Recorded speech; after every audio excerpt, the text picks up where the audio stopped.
Okay. All right. So the first thing we're going to do is we're going to get started with anatomy and physiology of the skin. So this kind of goes over what are the components of the skin as well as the functions of the skin. So this is probably a lot of things that you've already went over, but it just reinforces it. Hmm. No problem.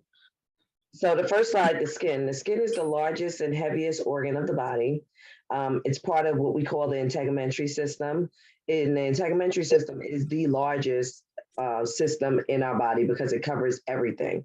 So the skin's broken down into three layers. We have the epidermis, which is your outermost covering. So that's the one that comes in contact with everything on the outside of the skin. You have your dermis, which we like to call the true skin, because that's the middle and that's the bulk of our skin. And that's where everything happens. When I mean when everything happens, we got blood vessels there. We have sweat glands, sebum gets secreted there, oil glands. We have the fibroblasts, which produce collagen, elastin, that helps with keeping our skin tight, keeping our skin plump.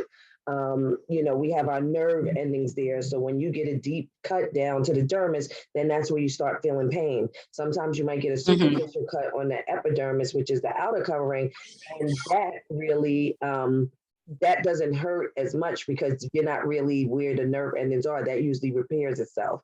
And then the innermost layer of the skin is the hypodermis or the subcutaneous fat layer. So the subcutaneous fat Yes. layer is made up of our fat cells and they cover all our organs and they protect us.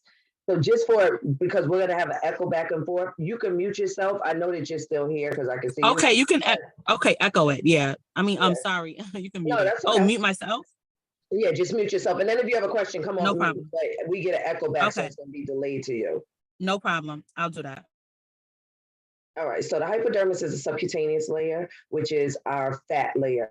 And that consists of fat that covers our organs. So that's what protects our organs, our bones, the fat layer. Some of us have more fat than others, but for the most part, we need some type of fat because that's going to help protect our organs. All right, and if you have any questions, come off mute and just ask me to slow down if I'm going through the slides too fast. No problem. No problem. All right. So the next slide is the skin functions. So the skin has different functions. One of the major functions of the skin is it provides protection. So our epidermis protects us from a lot of different things. It protects us from trauma. It protects us from, bacteria. It helps us feel things to know if they're hot, cold, prickly, soft, so it provides protection for our innermost skin layers as well as our organs and our bones. Another function of the skin is heat regulation.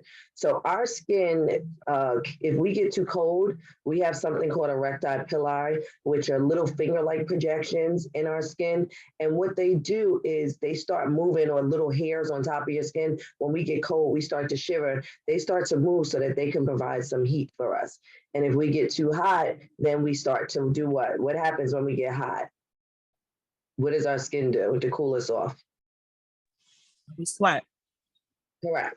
So we have our sudiferous glands down in the dermal area, and it releases sweat so that we can cool off. Okay. The skin also does secretion and excretion.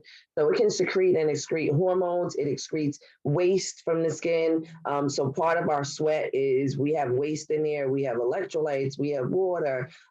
Most people don't like to say it, but sometimes if you have sweat on your face or your lips sweating, you'll taste it. And it's like a salty taste. Not that people actually try to drink it, but you do taste it sometimes. And that's because that's all the electrolytes that we're excreting from the body as well as fluid that we're excreting from the body. The skin also another function of it is sensation. So like I said, the skin lets us know what type of object we're coming in contact with, whether it's hot, cold, prickly, soft, and that sensation is also one of our protection mechanisms because then we know if something's hot, don't touch it. If something's prickly, don't touch it. So our skin provides sensation so that we can know what senses we're using in the touch sense. The skin also does absorption. So absorption happens if you put any creams or emollients on the skin, then our skin absorbs it. So us as nurses, our skin doesn't distinguish what it's going to absorb and what it's not. It just does absorption. So if you put something on your skin that can be absorbed, it's going to absorb it. So in the hospital, we have to wear gloves when we give things like nitro paste. Nitro paste vasodilates for people who have cardiac or angina, chest pain. And if we as nurses don't put gloves on and we actually touch the nitro paste to administer it to a patient, then it's going to cause vasodilation in us. And we don't know, if you don't have any cardiac issues and you don't need that to happen, you can get hypotensive, pass out, things like that. So the skin doesn't distinguish what it's going to absorb, but it does absorb. So that's why we have to be knowledgeable in the fact to know what we want to absorb in our skin when we're administering things to the clients. Another thing, when I deliver numbing cream, if I'm doing a PRP procedure, or if you're doing microneedling as an esthetician, you want to make sure that you're not putting the numbing cream on without gloves, because you're going to numb your fingertips also. So our skin naturally absorbs.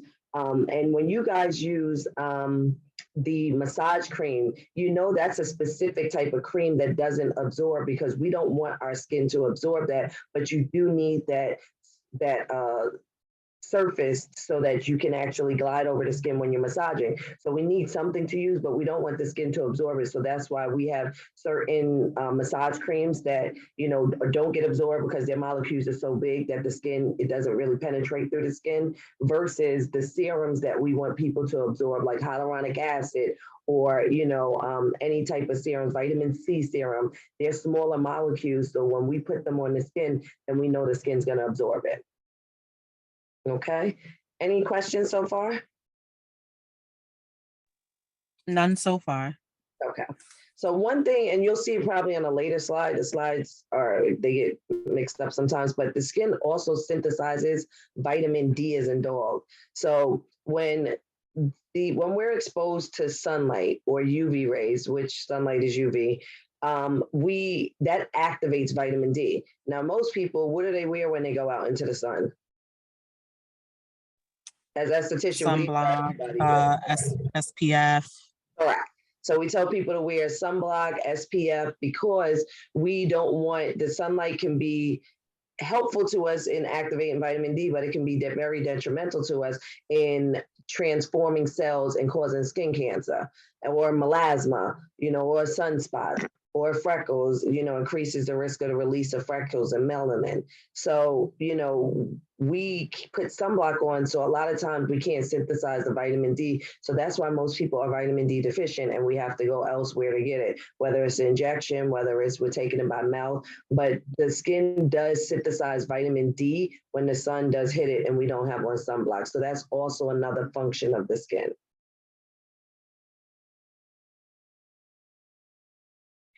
All right, so now we're going to go into the specific layers of the skin, and we're going to break them down. So the most outermost layer that we talked about is the epidermis. So that's the skin layer that comes in contact with anything outside the body. So the epidermis has a great ability to regenerate itself from within. What that means is if the epidermis gets injured, then it's going to regenerate itself quickly. We don't have to really do a lot like stitches or, you know, any type of mechanical treatment to regenerate the epidermis. It kind of repairs itself quickly. And the reason being is because it's always in contact with the outside. So, you know, it's exposed to trauma. So we need for it to repair quickly, because we can't have the epidermis impaired. If it's impaired, that means the skin's broken. Now that's going to be risk of bacteria entering the skin, and all those functions that we talked about as far as the skin, all of that starts to become compromised. So we need for the epidermis to regenerate itself quickly so that it can repair itself when it does get injured and still be our protective barrier. Now, the epidermis is made up of 5 different layers. So the outermost layer is what we call the stratum corneum. So the stratum corneum is like our protective layer, and it's made up of dead, flattened cells called corneocytes. So write that one down. It's called corneocytes, and they're dead, flattened cells. And these dead, flattened cells, they basically accumulate at the outermost layer of the skin, and that's what provides our protection. Because these cells, since they're dead, and they're very hardened. So, you know, when we get into photo aging, sometimes you know how we form a callus on our hand. That's just an accumulation of too many corneocytes. So then the skin starts to get more callous. But we need for that the stratum corneum to be there because that's what's going to protect us and be our barrier for any type of trauma. So that when we do come in contact with something, the skin doesn't easily break. Okay, then we have the stratum lucidum. The stratum lucidum is a skin layer that has translucent cells. So it gives us like a transparent color to our skin. Now, the stratum lucidum is only found on the palms of the hands and the soles of the feet. So it's not found anywhere else on the skin. It's only on the palms of the hands and the soles of the feet. And it's what gives our skin that kind of translucent. Like if you look at your hands now, you'll see kind of that translucent color. There's not a lot of melanin on the palm of your hands or your feet. It's usually lighter than the rest of your body, and it's kind of a transparent color.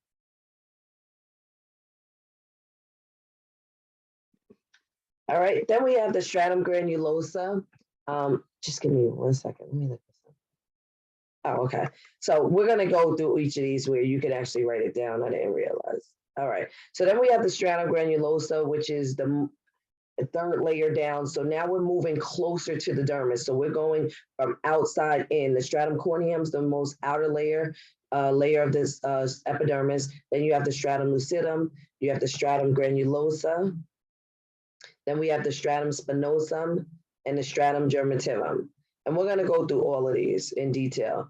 So the stratum germinativum is what we also call the basal layer. That's the skin layer that's closest to the dermal layer. So it's closest to the innermost part of the skin. All right, so here we go. This is what we talked about before. So the stratum corneum, like we said, is the outermost layer of the skin. It functions as our protective barrier, and it has cells that contain keratin. So keratin is a protein that protects the skin. So it's appropriate to be in this stratum corneum layer because it's going to protect the skin from any trauma. We also have the layer, like I said, the stratum corneum is made up of a layer of corneocytes, and corneocytes are dead, flattened skin cells. So they're flattened skin cells that provide protection.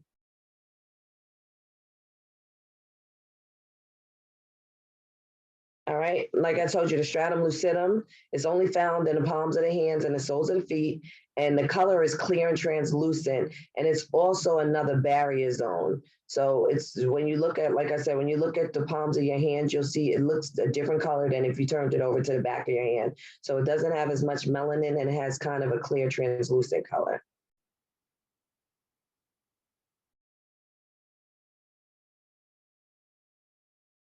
The next one, inner layer, is the stratum granulosa.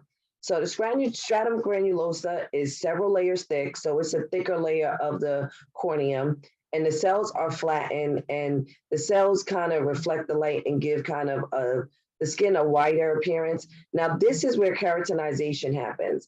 Now, keratinization is the change of living cells into dead cells without a nucleus.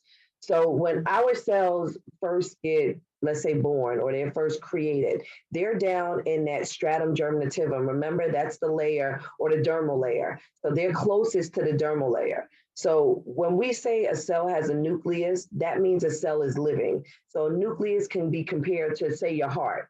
Okay, if we have a heart and it's beating, then we're alive. Same thing with the cells. If your cells have a nucleus, then it's considered to be alive. Okay, when your cells lose their nucleus during keratinization process, then that's when it becomes dead cells. So if you think of it, we have the stratum germinativum where we have living cells. Then as they move up through the different layers of the skin, going towards the outermost layer of the skin, their cells start to lose their nucleus, they die, and then they become those corneocytes, which are those protective barrier cells, which we need to be dead. We don't need a nucleus there, because what happens is if it has a nucleus and it's a living cell, when you cut your finger with a paper cut, you're going to bleed profusely. You know, so it's a protective layer for us. So that's why we need those dead corneocytes there. Does that make sense? Do you have a question in regards to that? No, it makes sense. Everything is like you said, it's like a review of when I was in aesthetic school. All right, so But I'm following. okay. Thank you. So then the next innermost layer is the stratum spinosum. So the stratum spinosum, we call this the prickly cell layer. And the reason why we call it the prickly cell layer is because the cells are irregular shaped. They're like a spiny shape. So it's it's innermost to the stratum lucidum, but it's the prickly layer. The next layer down is the stratum germinativum. So the stratum germinativum, we also can call this the basal layer. This is the deepest section of the epidermis. So this is actually in contact with the dermis. Okay, remember I said the dermis is the true skin. That's where everything is happening. All right. So now what happens in the stratum germinativum is mitosis. So mitosis is when cells divide. So I like to think of it like cells having babies. Okay. So you have one mother cell that divides and it becomes two daughter cells. Now, those two daughter cells have the same exact characteristics and as the parent nucleus. So this is meaning, you know how we pass down our genes to our kids? It's the same concept. So we have one cell and it divides into two cells, and that's how our cells multiply through mitosis. So we need for the cells to divide so that we have multiple cells by the time we lose our nucleus and we get up to the stratum corneum, so we can have multiple multiple corneal sites so we can protect the skin. Okay, so the stratum germinativum is our living cell area of the epidermis, and that's where mitosis happens, where our cells start to divide. All right. The stratum germinativum also has what we call melanocytes. Now, asterisk this, put underlines under it, because this is really important, because this is where we really kind of get to laser and how the laser attracts to the skin so that it can damage the hair follicles. So melanocytes, they produce a pigment called melanin.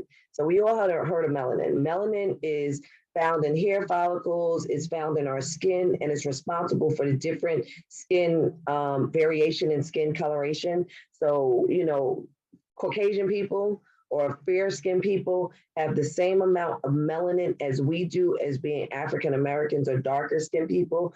However, it's how it's dispersed. And so that's why melanin is stimulated to release by UV light. So the sun is UV light. It's the strongest UV light you can get. So that's why when we go out into the sun, especially people of fair skin, they get tan. That melanin's always been there. It's just been contained and not dispersed. So the UV light actually releases that melanin, and that's how people can get tan. African Americans, majority of the time, some of us tan, some of us don't. It depends on what skin type we are and the characteristics of our skin. But our melanin is more dispersed than someone who is fair skinned. So that's why, but we have the same amount of melanin. It's just that it's dispersed differently, and the sun can actually release the melanin, and that's why we get tan, or people get tan when they go out into the sun. All right, but melanocytes are located in the germinativum. That's the innermost layer of the epidermis. All right, so now the next layer of skin down as we move towards the organs going inward is the dermis. Excuse me, and I told you the dermis is our true skin. So this is where everything's happening. The dermis contains elastic tissue, blood vessels, nerves, hair follicles, and it's split up into two layers. We have the papillary layer, which forms a connective sheath around the hair follicles. So the papillary layer kind of feeds the hair follicles. And then we have the reticular layer, which is all inside the dermis, all around it, which has the dense quartz branching of collagenous fiber bundles. So that's where our fibroblasts are. Now, fibroblasts, as you've probably been taught in aesthetics, fibroblasts are inside our dermal layer, and what they do is they stimulate and they release collagen and elastin. So collagen is responsible for plumping of the skin. So that's what keeps our skin nice and plump. And elastin is our skin, I like to say our snapback. That's what keeps our elasticity in our skin, and that's what keeps our skin tight. All right. So then we have the hypodermis. So the hypodermis consists of loose connective tissue that binds the skin to underneath organs. So this tissue is adipose tissue or fat cells. So fat cells are connected to our organs, and it separates the dermis from the underlying muscles. Now what happens is some people have more adipose tissue or fat cells than others. And that's where we have our dough girls and our dough boys. We get, fat areas depositing areas we might not want it, like around our stomach, and we talk about visceral adipose tissue. We have some treatments that we do, peptide, which is our rapid weight loss procedures, and it focuses on that. One of them focuses on our visceral adipose tissue, and that means that it's the fat cells around our organs. So we don't want that to be high, because if it is, then it can cause things like diabetes. It can cause things like cardiovascular disease. So we want to decrease that adipose tissue in that area, but we still do need some type of fat cells. So we people that don't have any fat cells are malnourished, and they're at risk for breaking bones. They're at risk for damaging their organs. So we do need some type of fat cell, but we don't need an abundance. The majority of us have an abundance. That's why we do things like exercising or treatments for weight loss. All right, but our hypodermis, it protects. The fat cells protect our underlying muscles and organs. All right, this is kind of visual of a cross section of a skin. Okay, so here is the corneum that we talked about. So you see the stratum corneum's not that big, but you see these little flattened layers of cells. Those are our corneocytes. So what happens is the cells are formed here in the dermis, okay? They start going up to the innermost layers of the epidermis. That's where we have mitosis happening, they're dividing. Then we have, keratinization happening, where keratinization, they lose their nucleus, they become dead skin cells. Then we have them forming the corneocytes, and these are the corneocytes. So this is our protective layer of the skin. Then this here is the dermis. So you see the dermis is the biggest portion of the skin. And the reason being because that's where everything is happening. So in the dermis, we got our nerve endings, our blood vessels. We have here, this is the erectile pili. So remember I said when we get cold, our skin, our hair start to shiver. This is the muscle, the erectile pili, that causes that. You see it's connected here to the hair follicle. So when we get cold, this muscle gets stimulated. It starts to shake the hair follicle so that it causes these hairs to shake back and forth, provides friction, and then we kind of warm up a little bit. We have here our sweat gland. So here, this is our sudiferous gland. And what this gland does is it secretes sweat, and you see the gland goes right up through the skin. So this is where the sweat pores are, and we start to sweat when we get too hot, okay?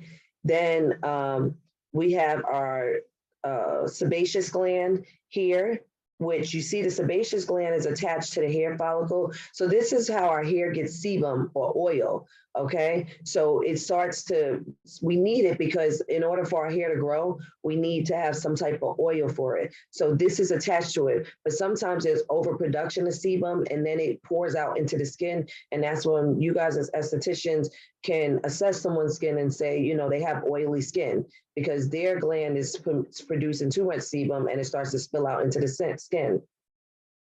Okay, we have our nerves. So that's why when we get cut down a deep cut, we start to feel pain because that's where our nerve endings are. We also have, if you look here, this hair follicle is inside the papillary layer. So this is the papillary layer which feeds the hair follicles. So you see the blood vessels going into the hair follicle. So this we call our bulb matrix, and you'll hear this later on when we're talking, but the bulb matrix is the nourishment for the hair follicle. So when we try to do laser, what we're targeting to destroy is this right here. Because if we destroy this bulb matrix and the connection for the nourishment to the hair follicle, then eventually the hair follicle is going to shrivel up and die. Once a hair follicle shrivels up and dies, then we cannot rejuvenate it. But in that interim, since our body's resilient, once we damage this once, our body's going to try to attach back. So the papillary is going to try to attach back to that hair follicle because that's what our body does. It tries to regenerate or rejuvenate anywhere that's damaged or injured. So that's why it's important. And we'll get into the cadence of our laser treatments. It has to be routine because if it's not, then that papillary is going to attach right back and the hair is going to start to grow back just the way it used to grow. All right, then you see down here, this is adipose fat tissue. So this is kind of what fat looks like. And I don't know if you ever heard somebody in the working in the ER, heard it a lot, and I saw it a lot, is when people say you got cut to the white meat. When they say cut to the white meat is considered to be our adipose tissue layer. When you're cut down to the white meat, that means that you have a really deep cut and you can't just put a Band-Aid on it. You're gonna have to probably get inner stitches, outer stitches, staples, but they have to do something mechanically to heal it because it's such a deep cut that you can't just kind of cover out the outside. You have to help the inside heal and close up also. Okay. So this is what the skin is. So, this is all of the different layers. We have the stratum corneum, we have the epidermis, which consists of the 5 layers. We have the dermal layer, which has everything going on in it. Then we have our adipose tissue layer. Okay. Any questions? No, I'm good. All right.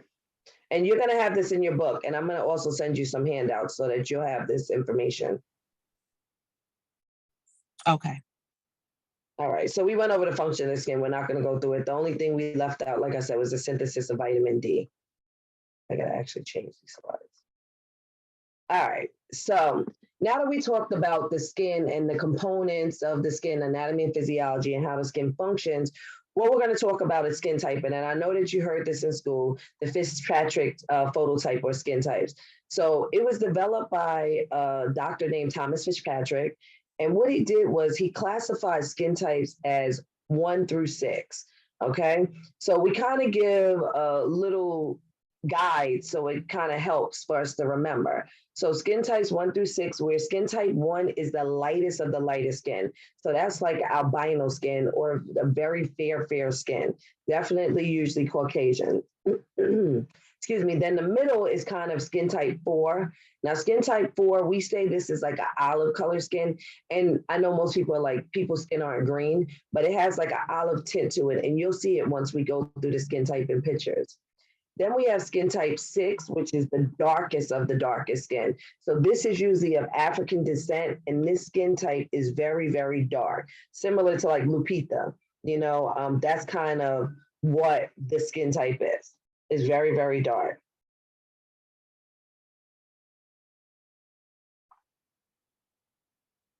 All right, so these are some characteristics, and I'm going to give this to you. You can write them down definitely, but I'm going to give them to you. But when you write it down, pay attention. What I pay attention to most is how the skin reacts to sun. Okay, I mean, because people can dye their hair, they can put contacts in. So I mean, we have to ask people when we're looking at eye color or hair color, what's their true color or what's their natural color of their eyes or hair. All right, but I like to really pay attention a lot to how somebody reacts to the skin. All right. So skin type 1, the characteristics are they usually always burn when they go into the sun. They never tan. They're extremely fair skin. And majority of the time, the natural hair color is blonde and their eyes are usually a blue. Natural eye color is usually blue or green. Okay. Skin type 2, some characteristics, they usually burn, they sometimes tan, they're very fair skin, and usually their natural hair color is sandy to brown color hair, and their natural eye color is usually green or brown. Excuse me. Skin type 3, when they're out in the sun, they sometimes burn, they often tan. We call them medium skin because they are the actual medium between 1 and 2 and 4 through 6. So when we're talking about which laser machine we use, this one is the one that gives us a little trouble because we can use one of 2 different lasers, and we'll get more into that when we talk about the layers. But their characteristics are sometimes their natural hair color is brown, and usually their natural eye color is brown also.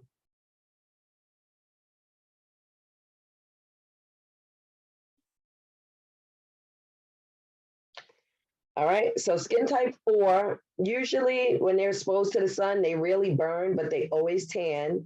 They have like that olive color skin, so it's usually kind of a little greenish color to tint to it, and you'll see it in the pictures we show, and they're usually of Asian descent.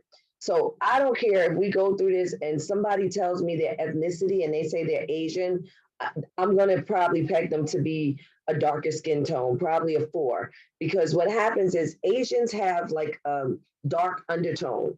So even though to the outside their skin looks fair and it looks like it can be a 3, then we're going to still treat them as a 4 because they have a darker undertone. And if we don't treat them like that, then we can actually burn them. Okay, so there's some ethnicities that have a darker undertone, and people of Asian descent do have that. All right, and their hair is usually brown or black hair, and usually dark color eyes. Skin type 5 is moderately pigmented skin. When they're exposed to the sun, they never burn. They usually have dark brown skin. They usually have black hair and dark brown eyes. Skin type 6, like I told you, is the most deeply pigmented, so it's the darkest of the dark, usually of African descent. When they go out to the sun, they never burn. However, they are very dark skinned, and their natural hair color is usually black, and their natural eye color is usually dark brown. All right, so those are some characteristics. Now, what we're going to do next is go into some pictures. So I like this slide because it kind of gives you a visual of kind of what we went over. So skin type 1, very, very fair skin, almost like albino. Okay, the skin is like white of the white. Okay, then skin type 2, you see she has more of a little pigmentation, a little bit more melanin disbursement in her skin. Okay, skin type 3. This is skin type 3 is kind of in the middle on the cusp, but you can see the darker undertone hair color. Natural hair color is usually darker. Then if you look at skin type 4, you can kind of see like that olive skin tone. So that's what we're talking about. It's like a little greenish tint to it. Not completely olive green, but it has like a little olive green tint.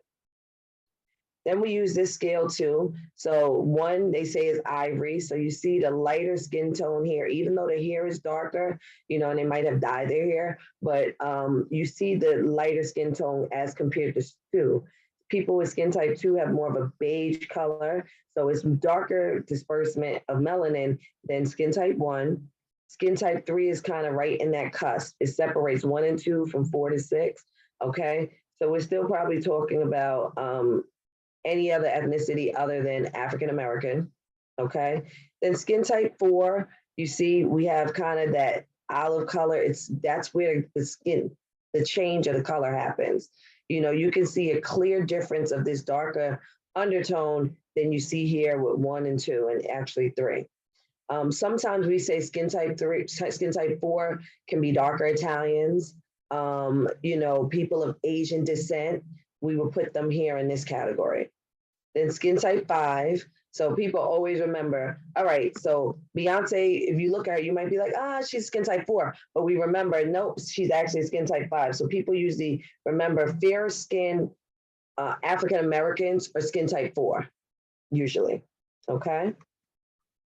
Then you have skin type 5 here, which is, 6, I'm sorry, very dark brown. Gabrielle Union, I may put her between a 4 and 5, but yeah, this is the darker of the skin type, okay? Another picture here, and I like this one the most because it shows really the difference in the skin tone. You see here the lightest of the lightest, skin type 1, a little more beige or tanness, that's skin type 2. Skin type 3 is right there on the cusp, separates this. Then you can really see skin type 4, that olive tone here, okay? Then we can see skin type 5 here, and then you see skin type 6. So this is the one I like the most because I think it just shows you the really different contrast in the different skin types. And you see as we start to get down to skin type 4, the hair is dark and the eyes are dark. Skin type 3, they can still have light eyes, but usually darker hair. Okay, any questions on skin typing? No, I'm good. All right, so we're gonna do a quick exercise. I just wanna show you this. Let me stop, hold on 1 second. I'm gonna stop sharing for 1 second. I'm just going to grab a thing here. Here we go. So you and I are gonna do a skin typing exercise, and it's going to show us. You have a computer on you now? I do. I don't know if I'll be able to connect. All right, you know what? We'll do it. I'll show you. Give me 1 minute. I'll go over it. You know what? I'll put it up on the screen so you don't have to worry about it. Okay. But I am going to send it to you so that you have it for later. Okay, perfect. Okay, let me forward this to you.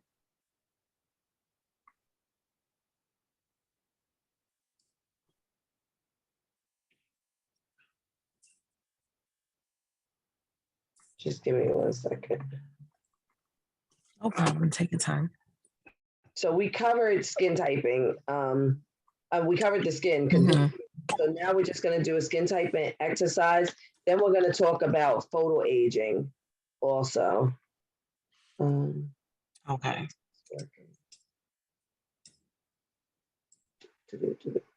second. Oh, here we go.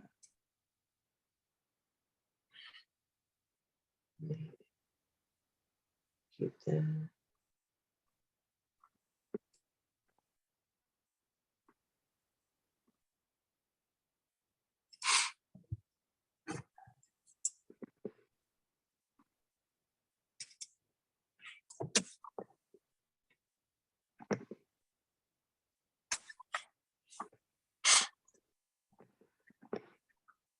Okay, here we go. All right, so cool.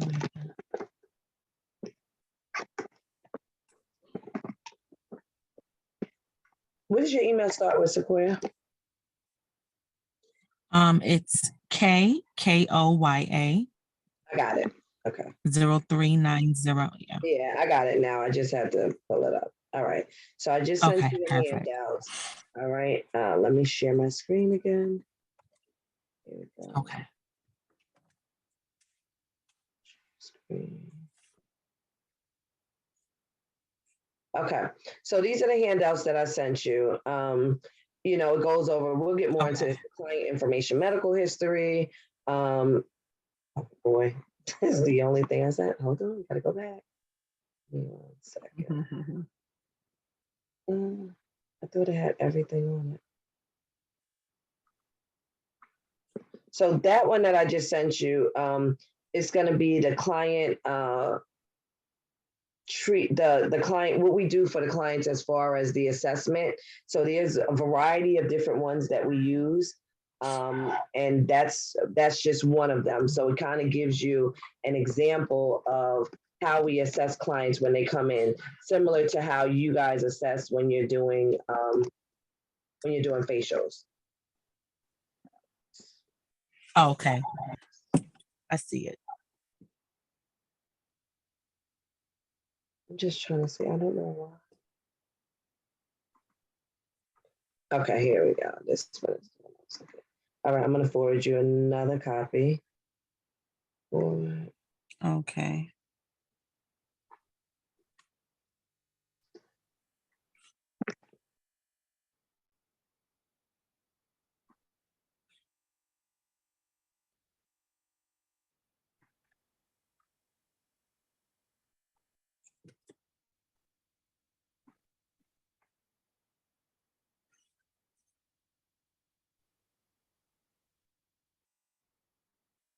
Okay. Sequoia.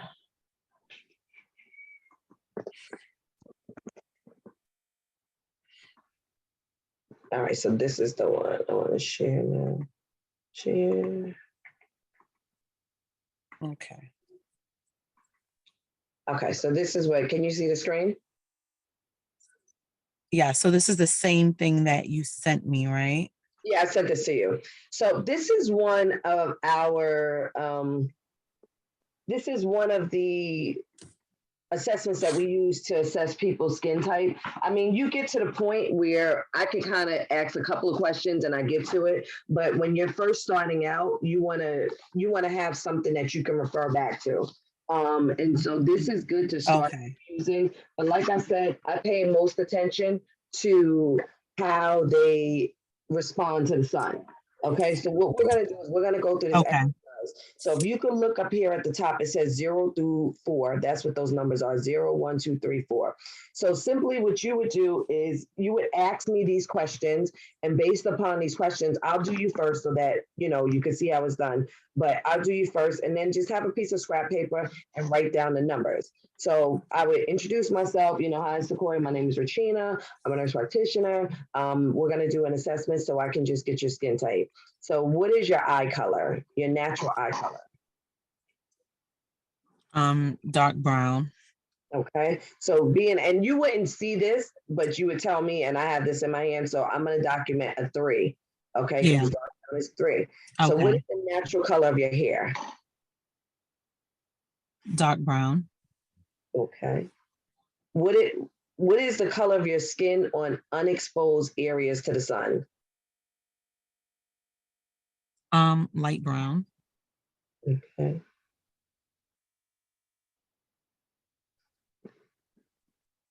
And do you have freckles on sun exposed areas? No. Okay. What happens when you stay in the sun too long? I might burn. Okay. So I would say, yeah, sometimes once in a blue. So that would be 2. Okay. And to what degree do you turn brown or tan? In the sun? Yes. Not sometimes.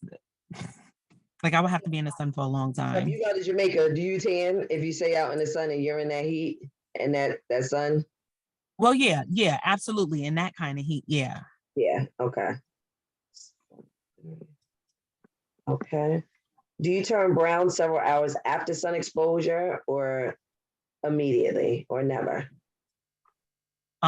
Immediately.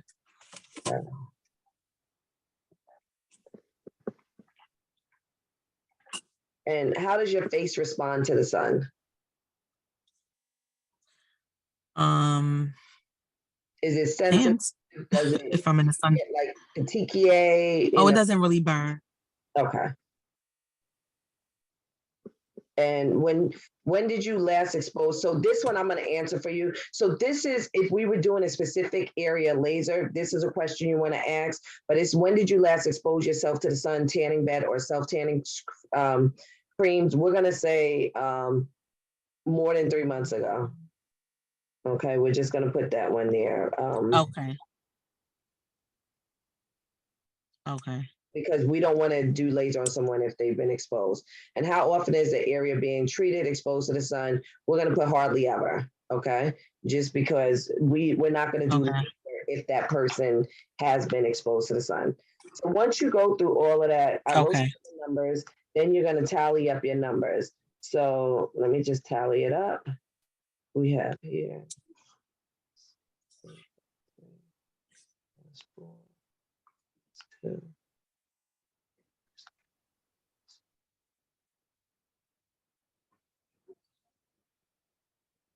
Okay, so your number is 27. So when you look here, where's 27? What skin type are you? 4. 4, which I would say you are. So when we look at you, so let me just. So when we look at you, I would say you're a skin type 4. So kind of that Beyonce, Will Smith in that skin type color. Okay, so now let's do me. So I'm going to put those questions back up. And then I want you to go through with me. And so what you're going to do is write down each of the numbers. All right. The numbers. Okay. So okay. What is your eye color? Hard to see. Oh. Okay. What is your eye color? It's dark brown. Okay, so that's a 3. What is the natural color of your hair? Dark brown. That's a 3. What is the color of your skin? The unexposed areas? I would say a dark brown. Okay, that's 4. Do you have freckles on sun exposed areas? No,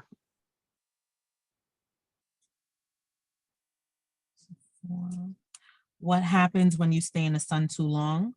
rarely burn. Rarely. Okay. To what degree do you turn brown? I tan easily.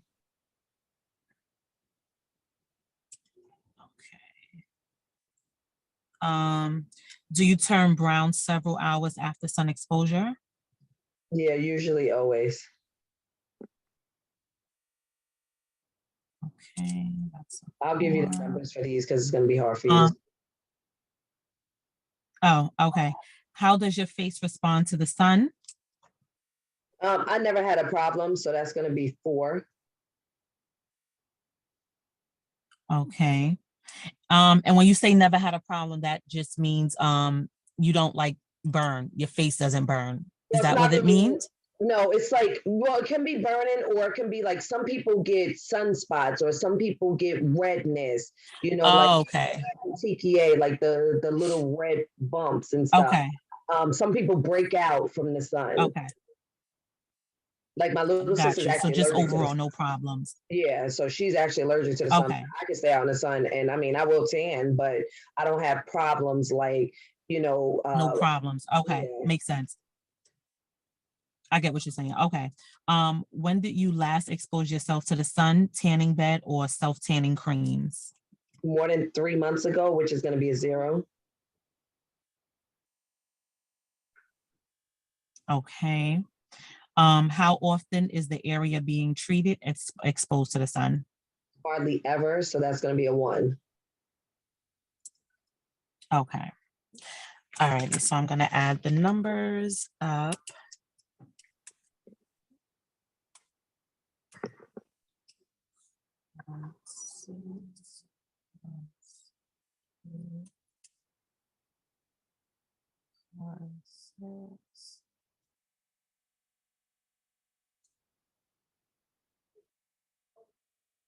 Okay, I got 29. So I'm on skin type 4, teetering on a 5. Mm-hmm. I'm teetering on a 5. So, and let Yeah. me show you my, hold on, because I got that picture up there. Let me show you my skin. Yeah. So if you look at me Mm-hmm. versus as compared to you, I have a darker skin tone. I mean, I just came back from Cancun too, so I am darker. Mm-hmm. But I have a darker skin tone. Okay. Okay. Yeah, so that would be the difference. And Mm-hmm. I would actually treat you like a 4, I mean like a 5, excuse me, because I err on the side of caution when we're talking about laser. So if I looked at you without Okay. going through the rest of the things, your skin reacts to the sun a little bit different. But if I looked at you, I would put you more 5. So I would treat you more less aggressively because I err on the side of caution. Because Okay. if you burn somebody, you can't take that away. But I'm gonna make sure we get an Okay. effective treatment. Gotcha. Okay. And you'll see that as we Okay. go through it, Makes we're sense. gonna look at skin typing, but we err on the side of caution when we're looking at firing the laser because we don't want to burn people. Okay. Okay. All right. So Makes sense. that's something Okay. that you're going to have as a handout. So you can print that, you can use that. There's other skin typing assessments that you have in your book. So you can figure out which one you like to use. Okay. So Okay. And that one you sent me in the email, that one you just sent. correct. Yeah. You're going to get Okay. you got a whole list of handouts in the email. All right. So now that we Gotcha. talked All about right. skin typing, I mean, we talked about the skin typing. Now we're going to go into what happens when our skin gets exposed to sun, and we call that photoaging. Okay. So this is now photoaging. When we look at photoaging, we look at photoaging as it affects the skin layers. Okay.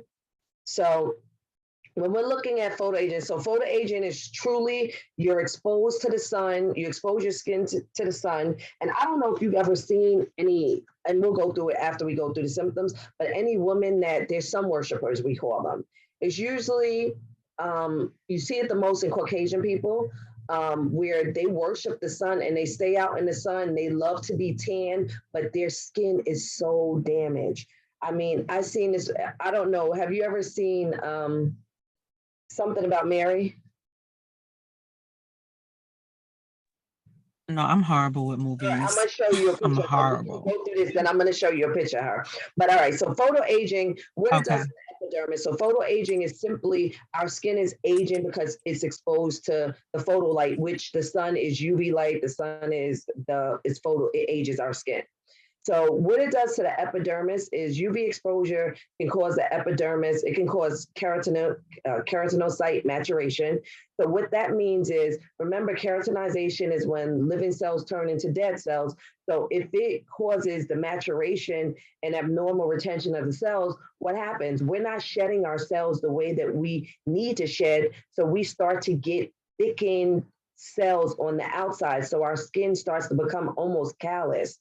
Okay. And so, you know what a callus is? It's like a thickened layer on the skin that happens when people lift weights and, you know, they're doing different things. They have abnormal retention of those cells because those cells aren't shedding. Okay. So that's what happens. And there's certain things that we can do as estheticians and being in the aesthetics field. What do you think we can do to get rid of those dead skin cells? What's kind of one of our advanced treatments for doing that? Microdermabrasion. Microderm is one, correct. And then another one we can do is dermaplaning. Okay, that's going to get rid of vellus hair, but it's also Mm-hmm. get rid of those Mm-hmm. dead skin cells. But microderm is perfect because that's going to help Mm-hmm. suction out those abnormal retention of the cells, which our skin normally does. But when you're exposed to the UV light, or you just go through aging process, our epidermis doesn't function the way that it used to function. So now we have abnormal retention of those cells, and when the keratinocytes mature. Okay, so then people's skin Mm-hmm. start to look rough and thickened, and their stratum corneum is rough and thickened. So now that's like callus. The color starts to look like dull, or you'll see sallow discoloration. And you notice when you do microderm on someone or you do dermaplaning, they have like a certain glow. Their skin actually starts glowing. There's people outside my house doing the yard. Is that bothering you? Or are you okay? Because I can move to another room. No, I didn't even hear it. Okay. No, I didn't hear it. I'm fine. All right. So it causes like a dull skin color or sallow discoloration. And then what also happens is we have increased transepidermal water loss. So transdermal water loss is when our skin releases fluid, which we want that because we don't want to, you know, our skin has to do sweat or whatever. We have to excrete the excess water. But when we have increased transepidermal water loss because the sun has now disrupted the skin functions, then that means that it's going to release a whole lot of water. So when we release a whole lot of water, what do you think happens to our skin? It's dry, dehydrated. Dehydrated. So that's when our skin becomes dehydrated. It's dry. Now that puts us at risk for wrinkles and, you know, puts us at risk for our skin integrity to be impaired. Okay, so that's photo aging of the epidermis. All right, and that's how the sun can affect it. Okay. So the sun will cause callus, abnormal retention of cells. The skin starts to look rough and feel rough and thickened. It has that sallow discoloration and it's dehydrated. So it looks like it's dried out and they start getting wrinkles. Mm-hmm. The skin, just mute your phone, Sequoia, only because we go when you agree that. Oh, okay. Sorry, go ahead. That's okay. So with photo aging continued, the skin also impairs the barrier function. So remember, our epidermis is our protective barrier that protects things from entering the skin or the body, like bacteria, okay, or any type of trauma. So now if that barrier function's impaired, then what's going to happen? It's going to start to allow bacteria to come into the skin. When it allows bacteria to come inside the skin, what happens when we get, you know, on our face, bacteria enter on our skin? What can we get? What do we call that? When bacteria enters the skin, what, like pimples? Exactly, acne. Perfect. Exactly. So that's when people start to get acne. Mhm. So if you see somebody older who's a sun worshiper and they have acne, it's because their skin barrier is impaired because the sun has impaired it, and now it's letting bacteria in, and then people start to get acne. It also allows bigger particles to come in, and you might see people with large pores, like you can actually, their pores, or you can see them, you know, they're wide, they're open, you know, so because now it's, the skin is impaired, so it's allowing larger molecules to come into the skin, and that starts to stretch the pores, and then they have like holes in their face because their pores are so large. It also causes dysregulation of melanin synthesis and deposition in the epidermis. So that's things like we might get hyperpigmentation. So that's things you might see excess melanin, freckles, you might see sunspots, you might see melasma. And that happens because this UV light, the sun, causes dysregulation of the melanin synthesis, and melanin just starts getting released in certain areas.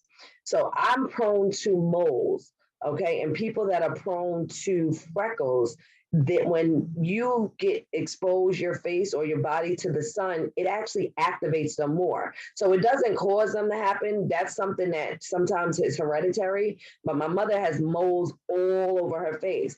So she has moles all over her face because she was raised with never using sunscreen.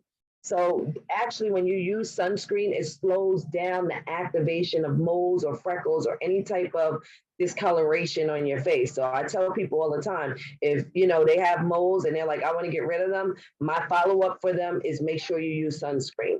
Because if you use sunscreen, then that decreases and blocks the sun from activating the freckles or any type of pigmentation. Some people, not very frequently, they get hypopigmentation. So they actually, their skin actually becomes lighter. So they might get what we call sunspots. And that's just the melanin deficiency in the skin because the UV light has exposed the skin to, the UV light has now caused dysregulation of the melanin. All right. So photoaging continued. The sun can also cause texturial changes. So it can cause rhytids, which are wrinkles or roughness. And we talked about, you know, the skin being dehydrated, the transepidermal water loss. You might see pigmentary changes, you know, any type of sunspots, darkened spots, melasma. So that's what the solar lenogens are, the darkened epiloids, the actinic bronzing. Those are all things that get caused by the sun damaging the skin. You also have vascular changes. So your vessels actually start to change. So you have things like spider veins. You also have, you can have erythema. So your veins are now more superficial to the skin and you can actually see the, your veins.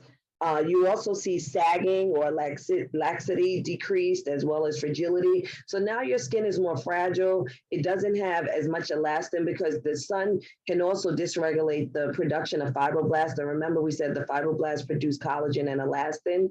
So now our skin is not plump the way it used to be. So it may start sagging. We start losing our fat padding. Our skin doesn't snap back the way it used to be because we don't have elastin. So then the skin starts to become sagging. It doesn't have any elasticity and it's fragile. Now the skin photoaging in the epidermis, in the dermis. So that was more photoaging in the epidermis. Now in the dermis, this is where it damages the extracellular matrix, which means that the fibroblasts are damaged, so our hyaluronic acid's not producing the way it used to, and it diminishes. And hyaluronic acid is needed to produce collagen and elastin. So the structural proteins, as we talked about, the collagen and elastin are degraded, so we don't get that plumpness in our skin, we don't get the elasticity or that snap back in our skin. We also can have dermal atrophy. So the dermis actually starts to shut down. When a dermis starts to shut down, then it causes coarse wrinkles and it can cause fine lines, wrinkles. It can cause disorganization or clumping of damaged elastin fibers. And that's where we kind of get our coarse wrinkling or the skin thickening. Then we have the abnormal dilation of blood cells. So that's where we start seeing spider veins and erythema. So when you look at the sun, I mean, as much as we love it, it's important that we protect it with sunscreen because all of these things can happen when we are exposed to the sun. Now, these are normal aging processes also. However, when you expose to the sun, it just matures the skin that much quicker. So you see younger people that are sun worshipers, their skin looks probably 10 years older than what it would look if they weren't out in the sun worshiping it.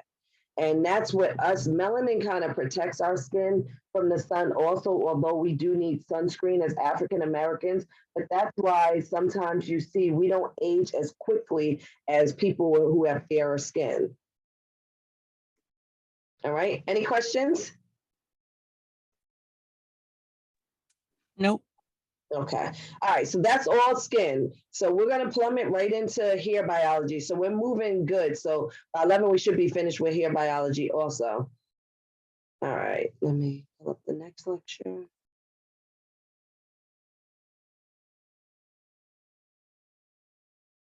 Okay. So we talked about the skin and its anatomy and physiology. Now we're going to talk about the hair and its anatomy and physiology. Okay. Slideshow. Here we go. All right, so the hair is part of the pilosebaceous unit. Like we said, the skin was part of the integumentary unit. The hair consists of a hair follicle, or excuse me, the pilosebaceous unit consists of a hair follicle, which we saw in the dermal layer. It has a hair shaft and a sebaceous gland. Okay, so the sebaceous gland secretes the sebum, and that gives our hair the oil. So now hair is found all over the body except for the soles of the feet and the palms of the hand. Now remember we talked about a layer of the dermis, of the epidermis that was only found on the soles of the feet and the palms of the hand. Do you remember what that layer was?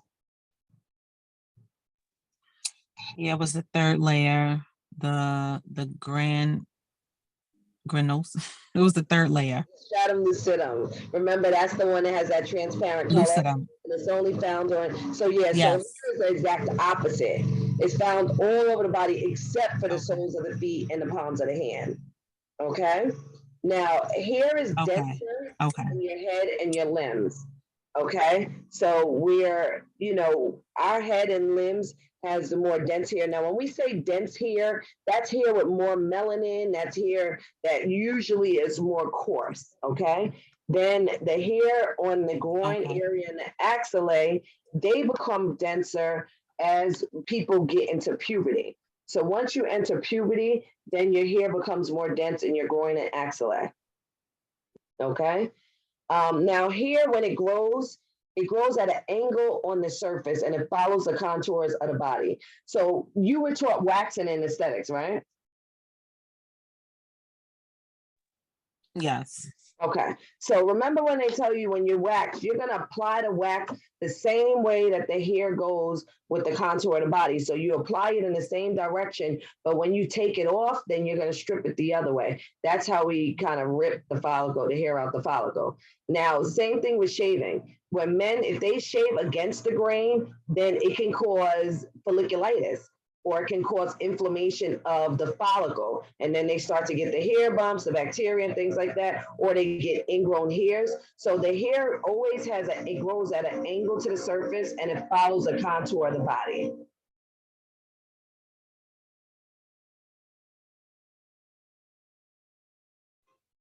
Just give me 1 second. I'm gonna move out the way because this thing is really loud. Hold on. Okay.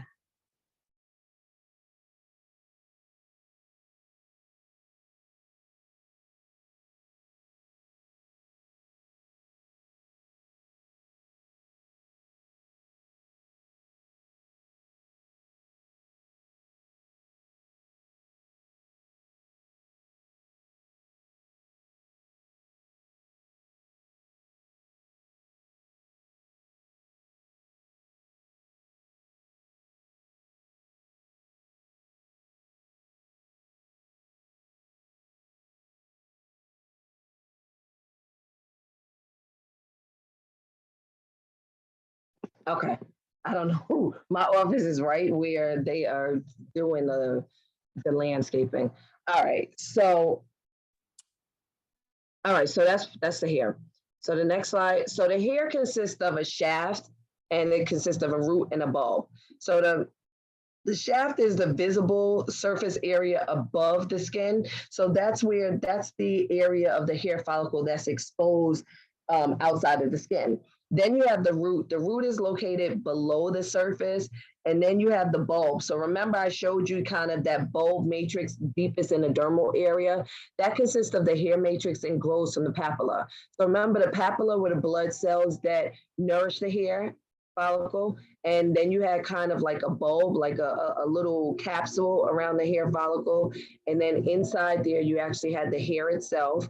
And then on the outside of the bottom of it, you had the shaft. Okay, so you remember that picture that I showed you when we were looking at the skin? Yeah. Okay. Now, some of the characteristics of hair follicles, they come in different depths. So depending upon where they're at in the body, then it's deeper in some areas than others. So a hair follicle can range anywhere from 1 to 7 millimeters deep. The hair actually has an outer sheath and an inner root sheath, and the hair is placed in the center. I do electrolysis and sometimes even in waxing, when you pull a hair out of its follicle, you'll see like a transparent or clear like sheath around it. So that's the outer or the inner sheath of the hair follicle. All right. Then you have the dermal papilla. The dermal papilla is located at the base of the follicle and is surrounded by the bulb. So you have the bulb matrix that surrounds the hair follicle. And what that does is that provides the nourishment to the cells of the matrix. Now, this is the area that we're going to focus on destroying when we're doing laser hair removal so that we can permanently stop the hair growth. All right. The hair also has a matrix. Which area?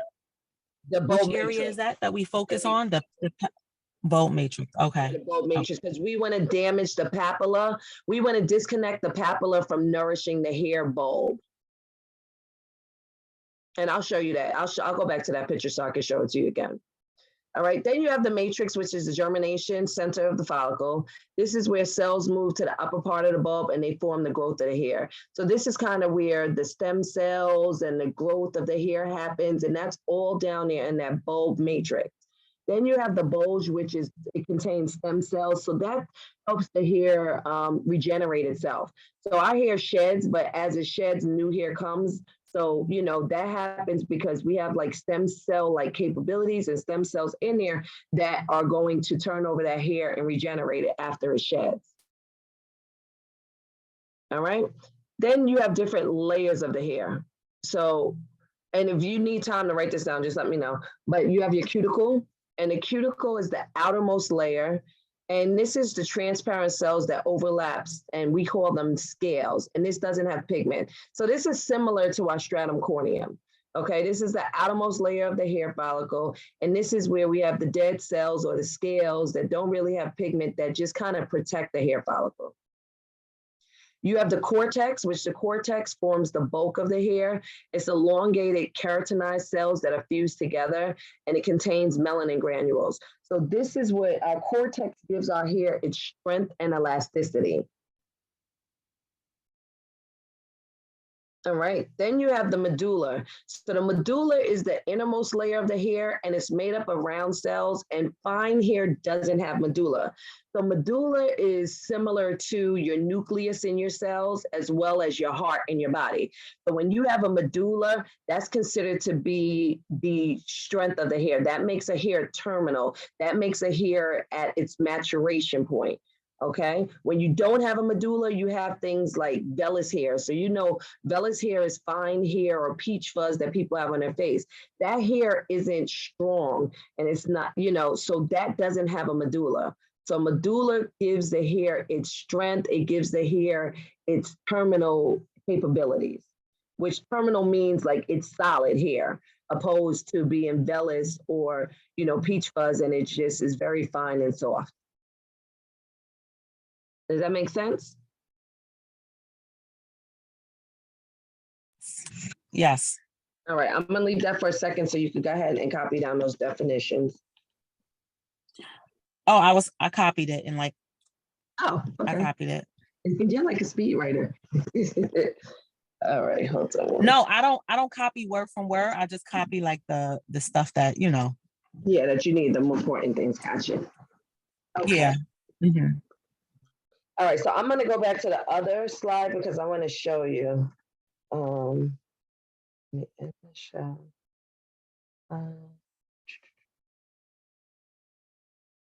Share.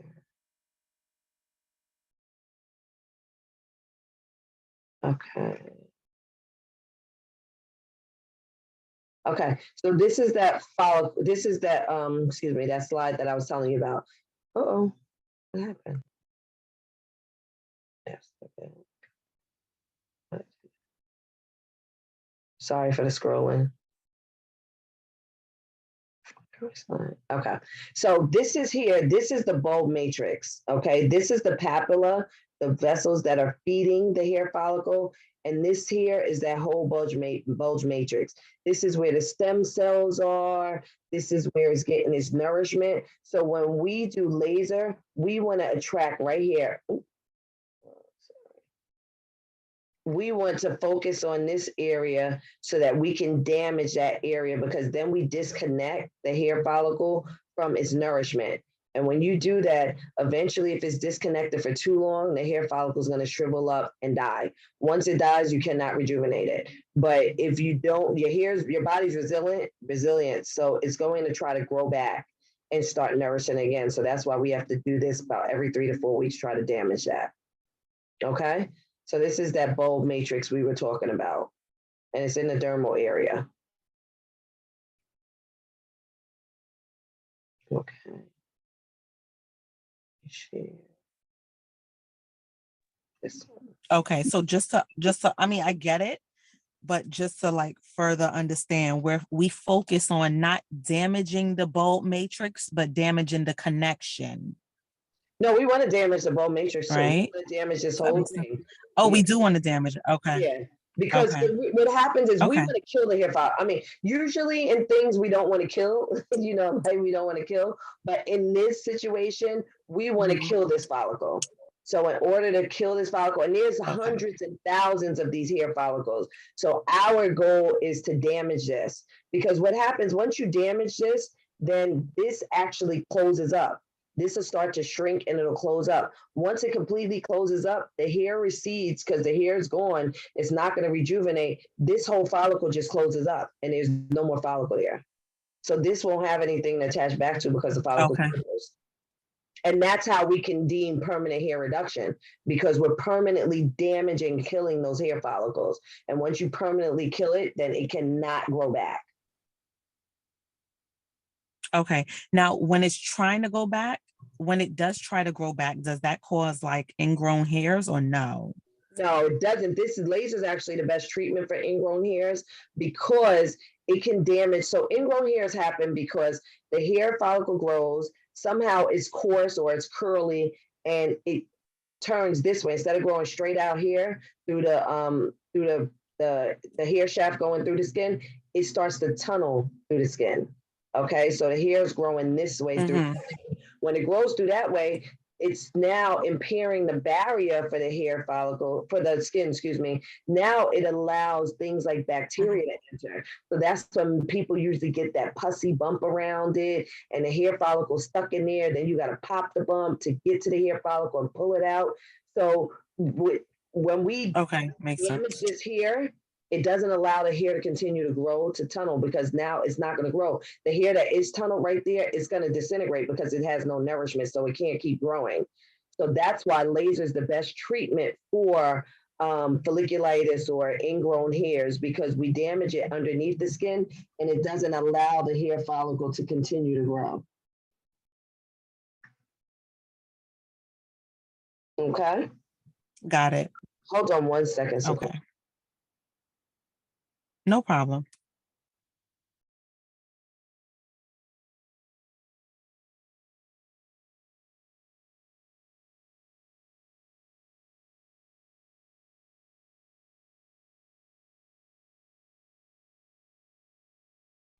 Okay.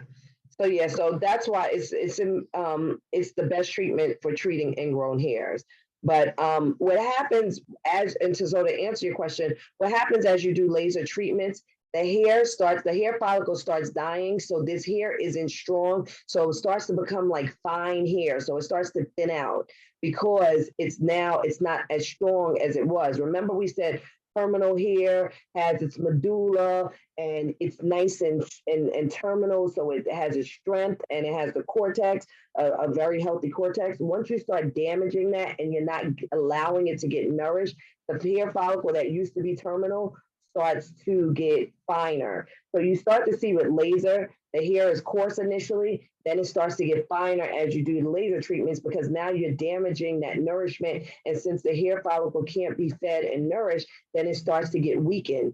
And when it gets weaker, it thins and it starts to thin out. And then eventually it closes, then the hair is gone. Okay? Does it make sense? Got it. Yes, I got it. Makes sense. All right. So let me go back here. All right.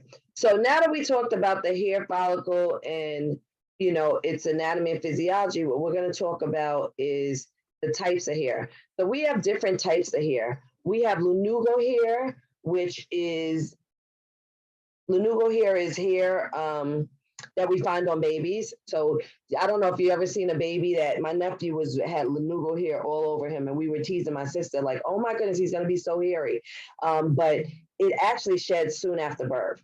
So they have it initially, but then it sheds right after birth, usually within a year. It's all gone. Then we have what we call vellus hair. Vellus hair is light colored hair. It's short and small in diameter, and it usually doesn't have a strong cortex or medulla.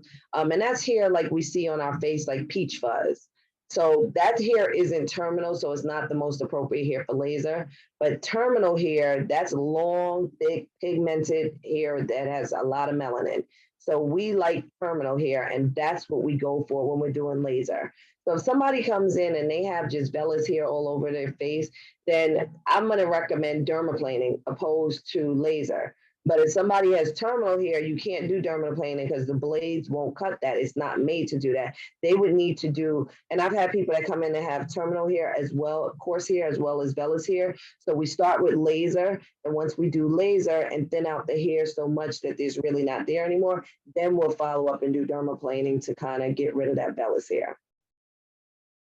All right, so these are the different types of hair: lanugo, vellus, and terminal.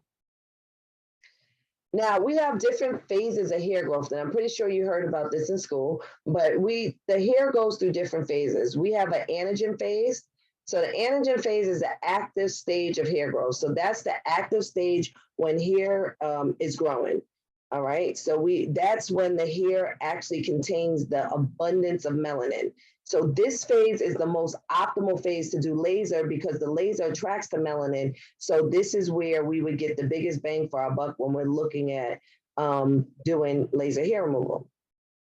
The catagen phase is the shedding stage. So the catagen phase is when the cell division stops, so the hair follicles aren't multiplying anymore, and the lower portion of the follicle starts to be reabsorbed. So that part that was ingrained in that bulge matrix where all the growth happens and it's getting nourishment, that starts to recede up because the hair is preparing, the follicle is preparing itself for the hair to be shed. So the last phase is the telogen phase. That's the resting phase stage. That's when the hair falls out in preparation of a new hair. Then the anagen phase goes right back in.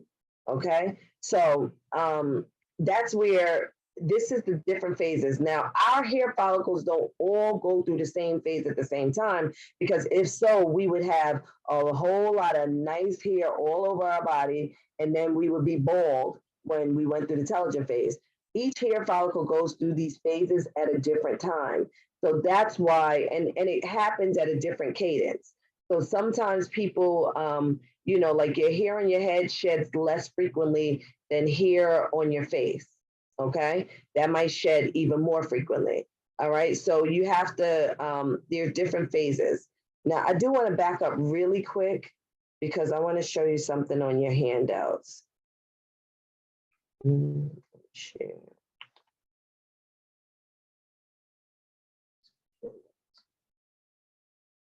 Okay, I forgot to show you this before. So this is, let me turn this around. Well, this is the, it shows you, oh, sorry, let me download it. Give me 1 second.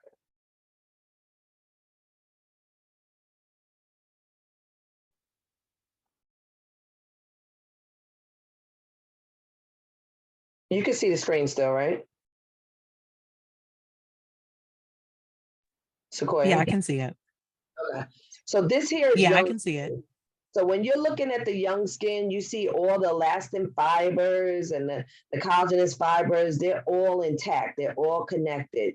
You see the skin, the epidermis is nice and intact. You see the dermis, everything is functioning properly. This is what photo age skin looks like.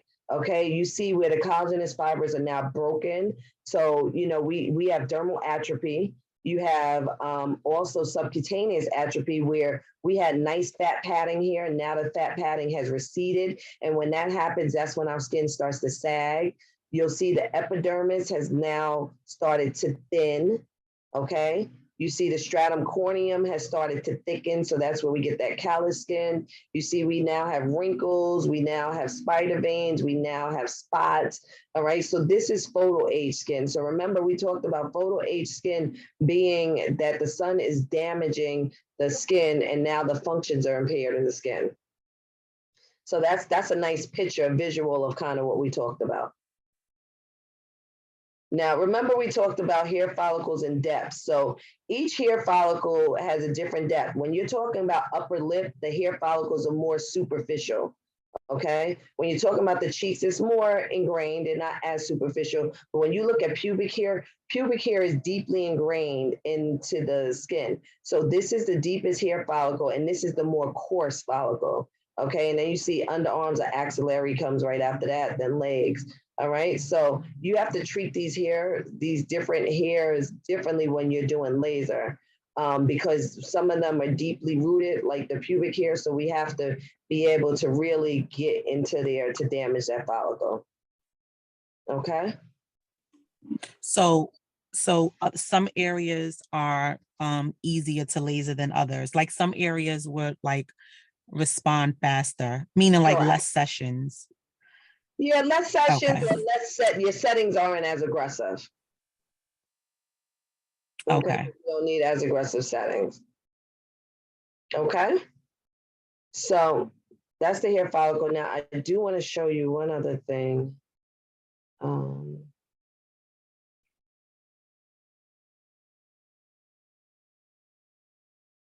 me 1 second.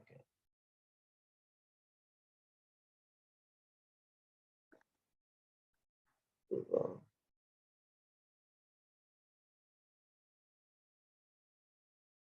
What is going on? Can you see my screen still? Well, let me stop for 1 second because I can't do it yet. Okay. What is this?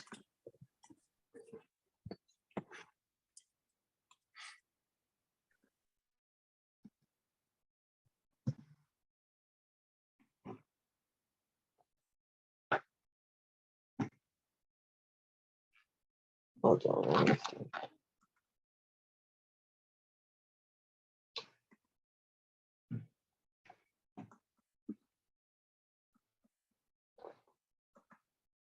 I don't know why my computer's not functioning properly.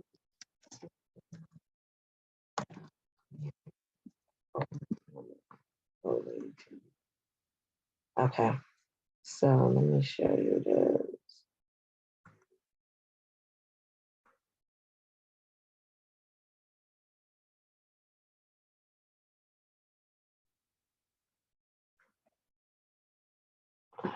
Sure. Okay, so remember I told you about photo aging, how people look. This is something about Mary. Oh, this is gonna actually be a video. I don't want the video. But this lady had tan her skin so much, but if you look at her skin, look at all the wrinkles on her skin. You know, you could really see the difference on how the sun started to damage her skin. But she's very tan and she would worship the sun, but she looks much older than what she actually was because of how the sun damaged her skin. And I actually saw someone else, another lady. Sorry, I don't know how to do this. Me and these things. That's not what I want. Sorry. But yeah, so that's just showing you kind of how photo aging can really damage your skin. And that's what the joke was always, we used to always show something about Mary because her skin was really damaged from her being exposed to the sun. All right, so we're gonna move forward now to hair disorders. Okay, so there's various hair disorders. Here we go. So one hair disorder is called hypertrichosis. So hypertrichosis is excessive hair growth that is not androgen dependent. So androgen is testosterone. Okay. So when we're talking about something's androgen dependent, that means that it's growing. It's tied to testosterone. Okay. And it can occur on any part of the body, and usually this is hereditary or genetic. Okay. So when somebody has excessive hair growth and it happens in any part of the body, is hereditary. We call this hypertrichosis. Have you ever heard of werewolf people? Yeah. Okay, I'm going to show you a real quick visual of werewolf people.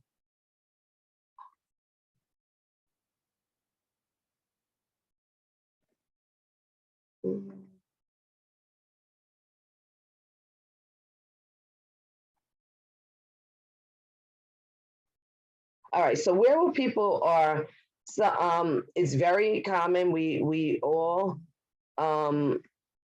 they are out there in the world, different parts of the country. Here we go. All right, these are what werewolf people look like. So werewolf people, they have just as much hair as we have, just as many hair follicles as they have, but we have a mechanism in our body that doesn't activate all our hair follicles. Hence the reason why we can do PRP and different things when people are thin and balding, because those hair follicles are there, they're just not stimulated. So we use different things to stimulate them. And it also happens with women. As we tend to get older, sometimes testosterone can activate hair follicles in areas where we never had hair before, like our lip, like our chin, like our face. And we've always had those hair follicles. We just never activated those hair follicles. So the testosterone or hormone is what activates it. So same thing here. These people, we have as much follicles as they do. However, we have a mechanism in our body that doesn't activate it. Now this here is, you see, it's hereditary. The sisters both have it. And there actually used to be a picture. Here we go. This is a family that has werewolf syndrome. Okay. And like I said, we have as many hair follicles as they do. However, we have mechanisms in our body that don't activate it. Now, this boy here, I want to show you because we can't do laser on them. They actually have to surgically get the hair removed. And I'm trying to find a picture because there is a picture where he surgically got the hair removed. All right, I don't see it, but he actually surgically got the hair. I think might be it, where he actually got the hair surgically, he got the hair removed, and he, it looked less hairy, but I don't see the picture. I don't know, it's not playing nice with me today. But so werewolf people are very, very, it's a very true mechanism. They're out there, and we have as many follicles as they have. However, we have a mechanism in our body that tells us not to activate it. And usually they have a condition which we call hypertrichosis. Okay. Another hair disorder is called hirsutism. So hirsutism is excessive hair growth in women due to androgen abnormalities. So this means that they have testosterone abnormalities and it causes the hair to grow in places that men get hair, but they're women. So usually the hair is seen on the upper lip, the chin, the inner thighs, the back, and the abdomen.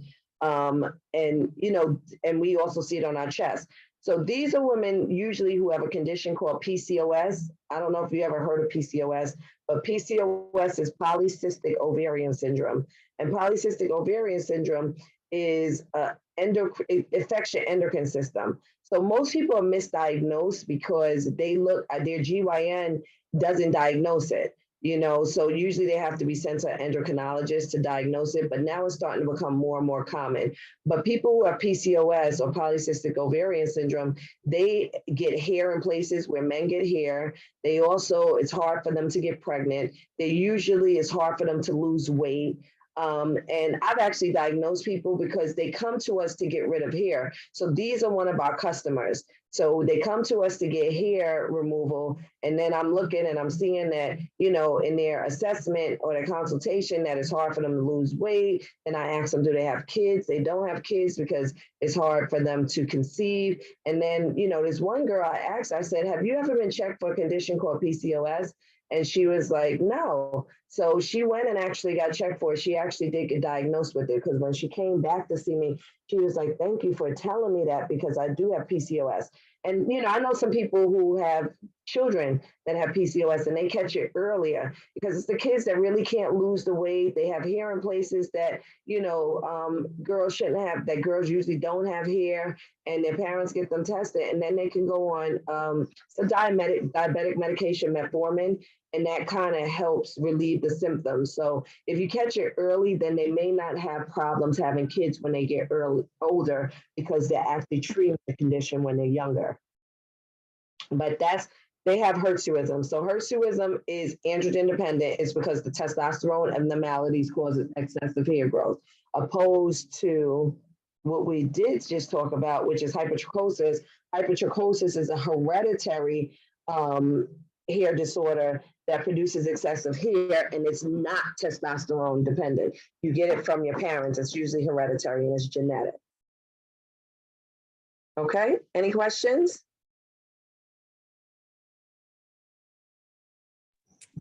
The PCOS, that's just another word for the hairs. I can't pronounce it. Is that another word for it? No, PCOS is a condition that people have hirsutism. So it's a condition that people have it. Okay. Yeah, so it's not another name, okay, but people who have PCOS have hirsutism, usually. Okay. Got it. All right. So we're gonna plummet through. We're moving through Sequoia, so we're gonna plummet through this. The next thing we're gonna do is infection control, and that's probably gonna take us into our break. Okay. You need a break, or you okay? That's fine. All right. I know it's a lot. No, we can do that, and then we can. Yep. Yeah, but it's moving, so that's fine. All right. Hope I'm not boring you. All right. So now we're going to talk about infection control. This is going to be a review also. Let me just start the slideshow. Okay, we're not going to get into later settings, but we will talk about infection control. So infections are caused by different things. So we have bacteria, which can cause infections. So bacteria, germs, they form colonies, and they form infections like staphylococcus, streptococcus. Those are things that MRSA, they're formed by bacteria. So bacteria are germs. They like living in a dark surface, moist surface. And when they do enter the body, they form colonies, they rapidly produce, and they don't need a host, so they don't need something to live on. Now, bacteria infections can be treated with antibiotics. So we can treat bacteria infections, streptococcus, staphylococcus. We can treat that with antibiotics. Another type of organism that can cause infection is fungi. So fungi is fungus, plural form for fungus, and fungi are parasites. So that means that they have to have a host, so they have to live on something. Whereas bacteria can live on surfaces, it can live regularly. Fungi have to have a parasite, so they need a host in order to continue to grow and multiply. So once they find a host, then they can multiply quickly. So fungus are found in forms of yeast, mold, and mildew. So we have different fungal infections like athlete's foot. That's a fungus infection. You also have ringworm. I don't know if kids, if you ever got ringworm, it's like looks like a circle, like a ring, and it's a fungus infection. So fungus can only be treated with antifungal. So sometimes it's hard to know if somebody has a bacterial infection versus a fungus infection. Usually they'll try to use antibiotic, but if the antibiotic doesn't heal it, then you know it's a fungus infection. Then you have to use an antifungal. Another type of organism that can cause infections are viruses. So viruses are parasitic. Like I said, they need a host to live in. So the hosts are different things, blood, bodily fluids. Those are hosts that the viruses live in. When viruses hit the air or the surface, then they usually die because they don't have that host anymore. So it's different viruses that we may be exposed to are HIV, hepatitis B, hepatitis C. And the thing about viruses are they're virulent. They can live on surface up to 7 to 10 days. So that's where viruses pass very quickly, like the flu, COVID, those things are all viruses. They're very virulent. So that means that they can live on surfaces. So that's why it's important to have hand washing. And as we went through the pandemic, it spread so quickly because we had to realize we as humans, Americans, we don't have good hand hygiene processes as far as washing our hands. And that's how it spread so quickly throughout the populations. So viruses, it's very hard to treat them. Usually we treat the symptoms. We don't treat the actual virus because they're virulent and it's hard to treat them and kill them. So that's where people come up with vaccinations or, they treat, if you have the flu, they don't, they say they have Tamiflu, but prior to Tamiflu, what they were trying to do is really just treat the symptoms. They give you an antipyretic to bring down the fever. You might take a pain medicine like Motrin or Advil to get rid of headaches or chills, so you take things, or if you have a sore throat, then you might take Chloraseptic or throat lozenges. So viruses, they're very hard to treat as far as killing the virus. You kind of just got to let it take its course. If you ever had a stomach virus, there's not much you can do, but really let it take its course. And then once you get through it, then you kind of fight against it. And usually your body now forms antibodies to it and it knows how to fight it off the next time. So that's why people have the flu. Sometimes they get it more than once, but sometimes they don't. Okay, so viruses are organisms that can cause infections. And that's the most important. Like people worry, I worry about bacteria and fungus, but I really worry about viruses because they're so virulent and they can live up on surface for 7 to 10 days.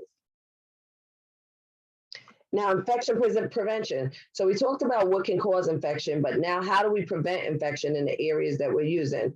So asterisk, underline this, but hand washing is the most important way to prevent the risk of spreading infection. Okay, so if you wash your hands if you wash your hands very frequently, then more than likely you won't get an infection or virus. People, they don't wash their hands, then they pick their nose, they put their hands in their mouth, they might eat, different things, and that's how they actually contract the virus. So washing your hands is your best defense against that. And we found that out during this COVID stage also. Universal precautions, what is it? Write this definition down. You're going to treat all bodily fluids as if they're infectious. This kind of covers it in a nutshell. So you don't have to say, well, you say tomato, I say tomato. This covers it completely. You treat all bodily fluids as if it's infectious. If you do that, then you will decrease your risk of infection. So I don't look at somebody and say, well, they don't look like they have HIV or they don't look like they have hepatitis B. I'm going to treat all body fluids as if it's infectious. I'm going to use gloves if I'm at risk of being sprayed. I'm going to use goggles and a gown. It just depends what you're doing. Okay. Now, the most important thing we can do is wear the most appropriate PPE. So PPE is protective personal equipment. And, in the laser field, we usually have to wear gloves and goggles, but we really don't have many splashes. So you really don't have to worry about wearing face masks. But now with COVID restrictions, we do use it. But unless you're doing something invasive, then you don't have to wear necessarily the face mask or the eye shield. So when we come in and we're going to treat a patient for laser, it can be offensive if you don all PPE, be most restrictive and stringent. So if I go in there with a hazmat suit, somebody's going to be offended because they're going to be like, I'm not even, like it's not warranted for you to have on a hazmat suit. So you put on the most appropriate PPE for the things that you're doing. Any questions? No, I'm good. Okay. All right, safety. So what are some of the I'm safety good. Yeah. protocols in the laser or the Medi-Spa in general? You're going to disinfect all areas that were touched during treatment. And when we say disinfect, there's a difference between disinfect and sterilization. So when we talk about disinfecting something is reducing the amount of organisms on that surface. So that means we're not completely removing all organisms or bacteria or viruses from the organism, we're reducing the amount. So what that means is that there's some things that we can't sterilize. All right. So sterilization is you're removing all organisms from an object. But in order to sterilize something, you either have to expose it to very, very high heat, which some things can't sustain the heat, which is kind of an autoclave that we use, or you need to apply a really harsh chemical to the item to sterilize it. Now, when you sterilize something, there's certain things that can't be sterilized. If we're talking about countertops, do you think we're going to disinfect or sterilize a countertop? Disinfect. Correct. Very good. Disinfect. And you disinfect because in order to sterilize a counter, I would have to be able to pick that countertop up and put it inside an autoclave and autoclave it. Or I would have to expose it to chemicals that are dangerous to be exposed out in regular. Okay. Now, so what we do in the Medi-Spa is we disinfect all areas that were touched during treatment. And we do that to prevent the risk of hepatitis as well as HIV. So, and COVID now for this matter. And we do that so that we can get all the get majority of organisms off. So some people might say, well, why don't you disinfect the table? Why don't you why don't you sterilize the table? Why don't you sterilize the machine? Because the sterilization process is way too small for what we're doing. Because you have to actually expose it you have to be able to pick up the countertop and put that into an autoclave, which we don't have an autoclave that big, or you have to expose it to harsh chemicals to sterilize it, like formaldehyde. Okay. So eye shields and goggles, we can cleanse them with soap and water. They are plastic, so if we put them in an autoclave or expose them to very high chemical concentrations, then it's going to damage them. You need to have a biohazardous waste can in your facility, just in case you have blood and bodily fluids that you need to dispose of in it, and it has to be labeled biohazardous. And you also need a sharps container, and all sharps must be discarded in the sharps container. Question, the biohazard waste, that's just pretty much like the contaminated garbage, right? Correct. So that's any garbage that's saturated with bodily fluids, and we're going to put that inside the garbage that, I'm sorry, say that one more time.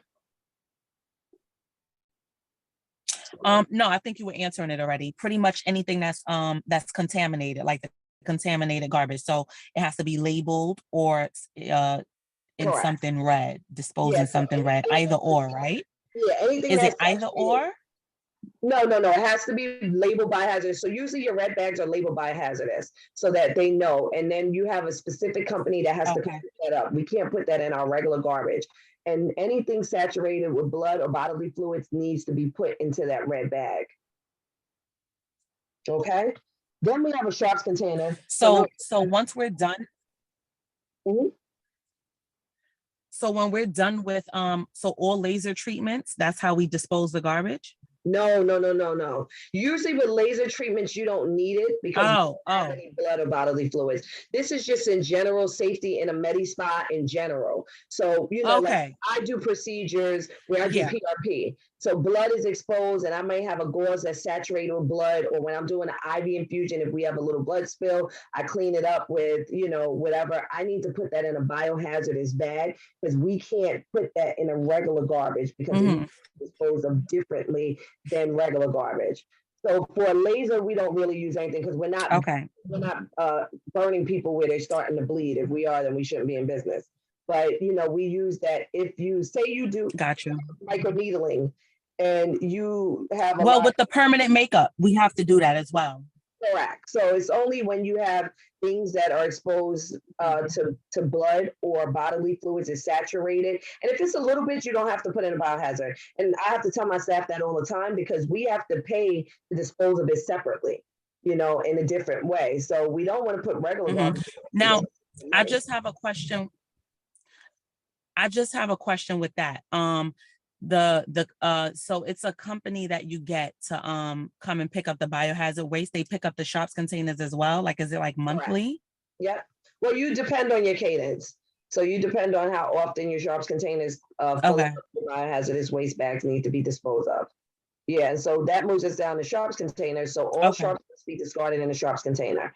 So when you have those little Mhm. Landsets, when you're doing trying to pop like a pimple or whitehead, Facial those thing. Landsets have to actually go Yeah. into the sharps Mhm. container also. Okay. And Yeah. usually when they're 3/4 full, then you need to throw them Okay. out. Makes sense. All right, Mhm. some other Got that. safety risks. So the safety risks that we have really with the with laser is the skin getting burned and concern for eye safety. Outside of that, we're not cutting anybody, so you don't really have to worry about other safety issues that we have. Sorry, I'm just trying to do something real quick. You don't really have to worry about other safety issues because we're not exposing them to anything else. I'm trying to get to my note. Mhm. So the next thing are regulatory agencies that we have, and these regulatory agencies, I don't know why I can't get to my notes. These regulatory agencies, they monitor. Okay, here we go. Just give me 1 second. Why is it looking? No problem. Notes page. Okay, here we go. I just want to get to this so I can copy and paste this.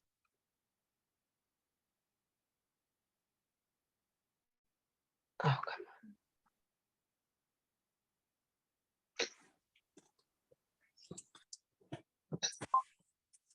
on. All right.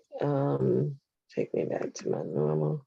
All right. So we have different regulatory agencies that monitor what we're doing. So similar to you guys having the aesthetics, and this is gonna look crazy for a minute, but just bear with me. Similar to, oh, that's not what I want. Mhm. Similar to you guys having the aesthetics agencies that govern kind of what you do, we have agencies also that govern the laser practices. So we have OSHA, which is Occupational Safety and Health Administration. And what OSHA does is they enforce the rules. So you have the CDC who actually makes the rules, and then you have OSHA who actually regulates the rules. So OSHA comes in and you'll hear people say, oh, OSHA's coming in, make sure that, everything, you're functioning the way that you're supposed to. And what OSHA does is it protects the employees. It makes sure that the employees are safe. Okay. So if employees aren't safe, it can go on one of two things. It can go on you as the owner of the place, but it can also go on the employees. So say we're doing laser and you're supposed to wear goggles. and you're not wearing goggles, and OSHA comes in to do a safety check, and you're not wearing goggles, one, will get fined as the facility, but you're going to get fined as an individual. If whenever anybody gets hired, we take them through a safety protocol. They sign that they'll utilize the safety protocols that we have. And what that does is that covers us, because if we don't and OSHA comes in, then we'll only be fined. But if we show no, we always tell them to wear their safety, and this person in particular never wears it. And, we have here that they sign that we showed them how to use it. We also have that, they've been written up because they haven't been using it, then the actual employee is going to get fined also. So what OSHA does is they protect you as the employee, to ensure that you're safe and that you're using the safety guidelines. And they are a branch of the Department of Labor. So they can essentially shut a place down if you're not practicing safe practices. Okay? Does that make sense?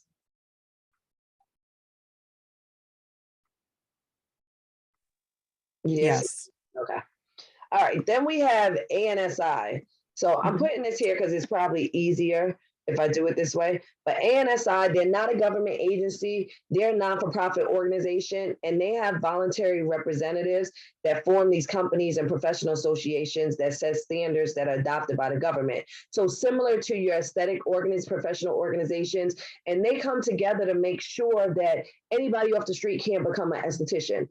They keep the integrity of the field. So these are people that are electrologists, laser techs, and they form this professional organization to make sure that they're keeping the standards of laser therapy up. Because if you don't, and people start getting harmed by it, or people aren't doing things correctly, then the FDA will shut you down, and they won't allow us to continue to do laser. Then it'll be like only doctors can do laser, or only nurses can do laser. So they keep up the integrity of the practice so that we can continue to outsource it to people who aren't doctors and nurses, if that makes sense. Then you have the FDA. The FDA is the Food and Drug Administration. Now, FDA, they're a government agency, and they legitimize that a device is safe and effective and does what it's advertised for. So they make sure that whenever a device is getting introduced or medication is getting introduced, that it is safe. So they do research on it, and they have research studies. And the research studies they do is they actually have people that they perform the research on to see if it's safe. Now, you have some people where the research, and I know you've heard of a lot of research studies, some people get paid to do it because not everybody's offering themselves up to say, hey, test me, I'll be a guinea pig. So what they do is they offer people money to be part of research. And when they're part of the research, then we can get things approved by the FDA. Because guess what? If we don't have research, then the FDA doesn't approve it. So I know that you probably heard of things being used as off-label. So when we say that it's off-label use, that means that it has not been approved by the FDA to be utilized for that. Now, off-label use isn't bad. So what the FDA does is they legitimize a service. So they actually say, okay, I see this service and this service is safe. We've done research on it. The research shows X, Y, Z, and that's going to be, it shows that it's safe because we've had this many people do it, and we tested it, whether it's rats, people, whatever they're testing on, they say that it's safe. Then once they do that, they govern you to make sure that you're only advertising that particular service or what it's intended for. Okay. So what that means is dermal fillers. We have new dermal fillers that come on the market all the time. So dermal fillers, they plump up areas. So you have some dermal fillers that only FDA approved for the mid face or the nasolabial folds, but people use them for the lips, or people use them for tear troughs. So what that means is we're going to use it off-label use for the tear troughs and for the lips because it's only FDA approved to use in the mid face, which is like nasolabial folds and cheeks. However, we're going to use it off-label use. But what I can't do is advertise that particular brand of filler for lips and tear troughs because it was not approved for that. So you can still do it. You just have to let the client know, hey, we're going to use this for lips. You know, it's a filler. You can advertise lip fillers, but you can't put the product name there if it's not specifically approved for lip filler. Does that make sense?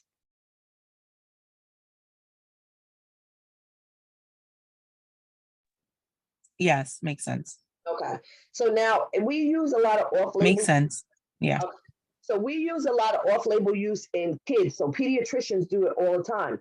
Reason being is not that a medication that they're giving a child is not safe for them. They probably use it in multiple children, and it's worked out to be very safe, and it's worked out to actually be effective. However, we don't have enough research on it because who's offering their kids up for the FDA to use them as a guinea pig to do research on? So that's why a lot of pediatric and kid medicines are off-label use, and they're not FDA approved. And it's not because they're not good medicines. They probably are really good medicines, but nobody's offering their kid up to be a guinea pig to do a research project. Okay. So that's where the FDA comes in. Then you have CDRH. So CDRH is Center for Devices and Radiologic Health. So that's a specialized branch of the FDA, and they actually provide professional expertise in the development of safety protocols, effectiveness, and they regulate medical devices and electronic devices that produce radiation. So they're a branch of the FDA that governs the radiologic devices or devices that produce radiation, like lasers. So, you know, they make sure that the regulations are kept up to date and that they have the latest and greatest so that lasers are safely used. Okay. Then you have the Society for Clinical and Medical Hair Removal, Inc. This is another professional organization similar to your AmSpa or any other professional organization. And they're actually electrologists. So electrologists do electrolysis and they usually do laser. So they are actually an organization that keeps up the educational and the business opportunities for laser and electrolysis. So it's one of your AmSpas. They have the latest and greatest, you know, information on technology and the best practices. And the government actually adopts some of their practices because they're a professional organization that keeps up. They're very focused in that area of laser and electrolysis. So they come up with the newest technology and they give the merits, and they, you know, in order for you to do laser, there's restrictions. You have to be either an esthetician, a cosmetologist, a doctor, a nurse, or a PA. Anybody outside of that cannot be certified for laser. So they are ones that put that process in place because they want to keep the integrity of doing laser hair removal up so that anybody off the street can't just go ahead and do it and get a certification. Okay? Does that make sense? Yep. All right. Makes sense. So we're going to take a break now because when we come back, we're going to actually get into lasers. Okay? So we'll take a break now. Do you have any questions on anything that we went through so far? No. Nope. So far, so good. If I have any questions,